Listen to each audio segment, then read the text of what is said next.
তাই চলে এলাম, আমার তো খুব ভয় করছে। এই ম্যাজিক্যাল দুনিয়ায় আমি চলে এলাম। আরে জামাটা তো আমি সাদা রঙের, আমি কমলা রঙের পরেছিলাম, এই রঙের কেন হয়ে গেল? আমার ভয় লাগছে। প্রিয়া, প্রিয়া, প্রিয়া, প্রিয়া, প্রিয়া, প্রিয়া। জামাটা ছাড়লাম অবশেষে। যাই মায়না আর প্রিয়ার সাথে এবার খেলতে যাই। তখন ধরে বেচারিগুলো অপেক্ষা করে করে রেগে গেছে। ওরা তো, আমার মা তো বললই ওরা ঘরে দিয়ে জামা পাল্টে আসছে, আবার নাকি একই জামা পরবে। আমিও এই জামাটা পরেছি, প্রিয়াও এই জামাটা পরেছে। যাই খেলে আসি, আমার তো খুব মজা হচ্ছে। যাই যাই খেলে আসি। বাবা, হাঁটতে হাঁটতে হাঁপিয়ে যাচ্ছে, এখানটা নয় কিছুক্ষণ বসে যাই। আওয়াজ আসছে না একটা?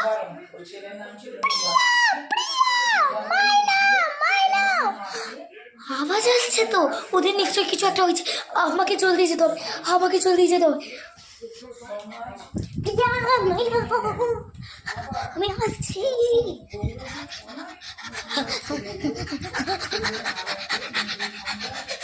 এই দেখ, আমি আর তুই একই জামা পরে আছি। এখন ভাবিস না মায়না গর্তের ভিতরে পড়ে গেছে। কি বলছিস তুই এই কথা? মায়না গর্তের ভিতরে পড়ে গেছে? মায়নাকে তো কিছু হলেও বাঁচাতে হবে। আমার তো এবার আমরা কি করবো রে প্রিয়া? মায়নাকে বের করার চেষ্টা করবো, আর কিছু না। জলদি জলদি করতে হবে। হ্যাঁ, তুই ঠিকই বলেছিস। মায়নাকে যদি আমরা না বের করি, মায়না তো ওখানে ভেসে থেকে যাবে। হ্যাঁ, তো তুই পেছনে যাবি না, পেছনে যাবি না, পেছনে যা।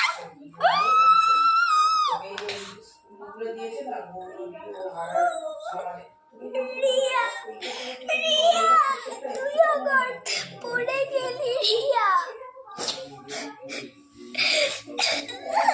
রিয়া, রিয়া, তুইও গর্তে পড়ে গেলি। আমার বন্ধুদের জন্য আমাকেও যেতে হবে, আমাকে যেতেই হবে। এটা তো অনেক ভয়ঙ্কর জায়গা।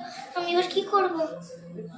রিয়া, রিয়া, মায়না, এখানে আরেকটা গর্ত, এইখানে আবার কিসের গর্ত? যাই জাম্প করি। এইখানে যদি প্রিয়া মায়না থাকে একসাথে, তাহলে দেখা হয়ে যাবে। এটাই করি। সমুদ্র